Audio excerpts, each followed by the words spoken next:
Ever notice a puff of smoke from your car's exhaust and wonder if it's a big deal?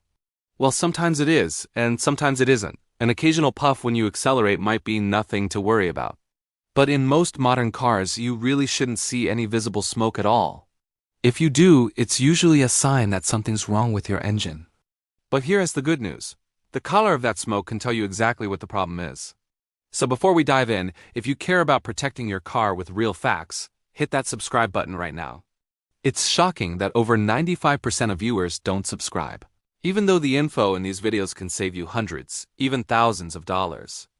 It costs you nothing but helps me keep bringing you content that dealers don't want you to see. Alright, let's start with white smoke. If you see this when you first start your car on a cold day, relax. It's usually just water vapor from condensation in the exhaust.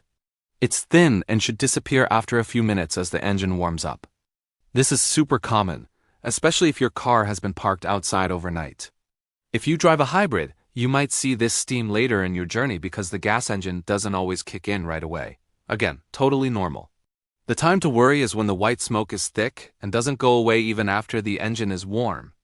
This usually means coolant is leaking into your engine's combustion chambers, often from a cracked or leaking head gasket. If you also notice a sweet smell from the exhaust, that's a dead giveaway. This is a serious problem, and you should get it checked immediately to avoid major engine damage. A head gasket repair treatment might be a good first step to seal the leak. Next up, blue smoke. If you see blue smoke, your car is burning oil. Engine oil is supposed to stay out of the combustion chamber, so if it's getting in, there's a leak.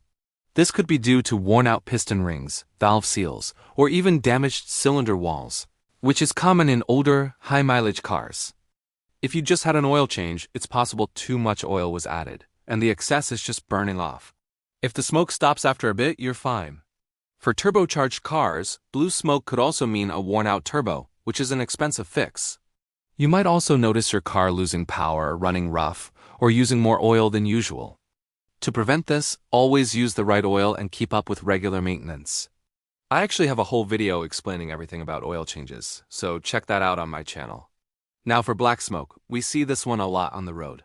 Black smoke means your engine is burning too much fuel. The air-fuel mixture is too rich. This can happen if your fuel injectors are faulty or if the engine isn't getting enough air. A clogged air filter is a common culprit. It restricts airflow, forcing the engine to burn more fuel to compensate. A bad mass airflow sensor or oxygen sensor can also cause this.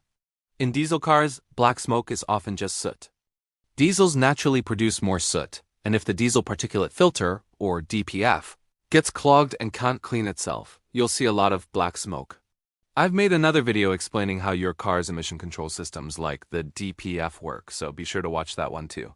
Finally, let's talk about gray smoke, the trickiest one to diagnose. Gray smoke can mean a few different things. One common cause is a faulty PCV valve. This little valve reroutes unburned gases back into the engine. When it fails, oil can leak into the intake, causing gray or bluish smoke.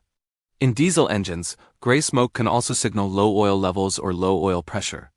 Without enough oil, the engine runs hotter, leading to incomplete combustion and gray smoke. So to quickly recap, white smoke is likely coolant. Blue smoke means oil is being burned. Black smoke points to too much fuel. And gray smoke could be a mix of issues, often involving oil or even a bad turbo. That's a wrap. If you've ever dealt with smoky exhaust, share your story in the comments below. We'd love to hear about it. And if you found this video helpful, please give it a like and subscribe to the channel for more car care tips. Thanks for watching.